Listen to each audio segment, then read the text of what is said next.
একটি হারানো সভ্যতার গল্প। আজ আমরা ফিরে যাব 2000 বছর আগের এক ঐতিহাসিক ঘটনা, পম্পে শহরের ধ্বংস। এটি শুধুমাত্র একটি প্রাকৃতিক দুর্যোগের গল্প নয়, বরং একটি হারানো সভ্যতার স্মৃতি। এই ঘটনা প্রতিটি অংশ আজও মানুষকে শিহরিত করে। চলো এই অবিশ্বাস্য গল্প সম্পর্কে আজ আমরা বিস্তারিত জেনে আসি। পম্পে শহর ছিল ইতালির ক্যাম্পেনিয়া অঞ্চলের একটি সমৃদ্ধ শহর। খ্রিস্টপূর্ব 6ষ্ঠ শতাব্দীতে এটি রোমান সাম্রাজ্যের অংশ হয়ে ওঠে। শহরটি ছিল বাণিজ্যিক, সাংস্কৃতিক, বিনোদনের প্রধান কেন্দ্র। এখনকার থিয়েটার, মন্দির, পাবলিক বাথগুলো শহরের সমৃদ্ধ জীবনধারার প্রমাণ বহন করে। পম্পে শহরের পাশে দাঁড়িয়েছিল ভিসুভিয়াস নামক একটি শান্ত আগ্নেয়গিরি। কিন্তু এই শান্ত আগ্নেয়গিরি 79 খ্রিস্টাব্দের 24 আগস্ট হঠাৎ সক্রিয় হয়ে ওঠে। সে সময় শহরের মানুষেরা বুঝতেই পারেনি যে তাদের সামনে কী বিপদ অপেক্ষা করছে। সকালে ভিসুভিয়াস বিস্ফোরণ শুরু হয়।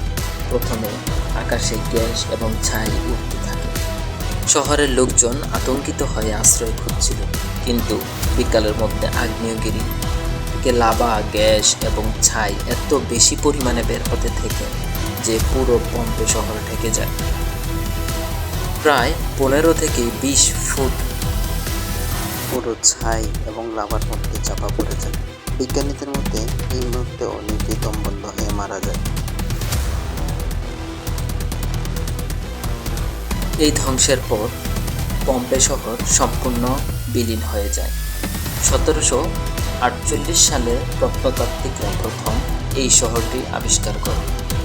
শহরের ধ্বংসাবশেষে আজও প্রায় অক্ষত অবস্থায় রয়েছে।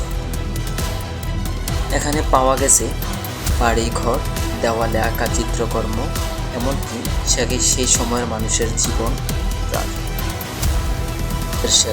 সেখানে প্রাকৃতিক শক্তির সামনে মানুষ কতটা অসহায়।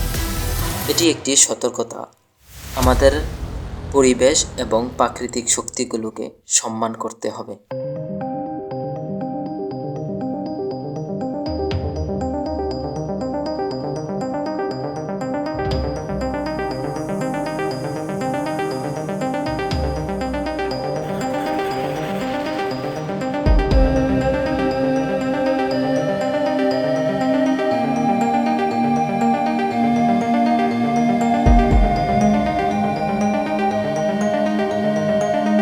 এই ছিল পম্পে শহরের ধ্বংসের গল্প।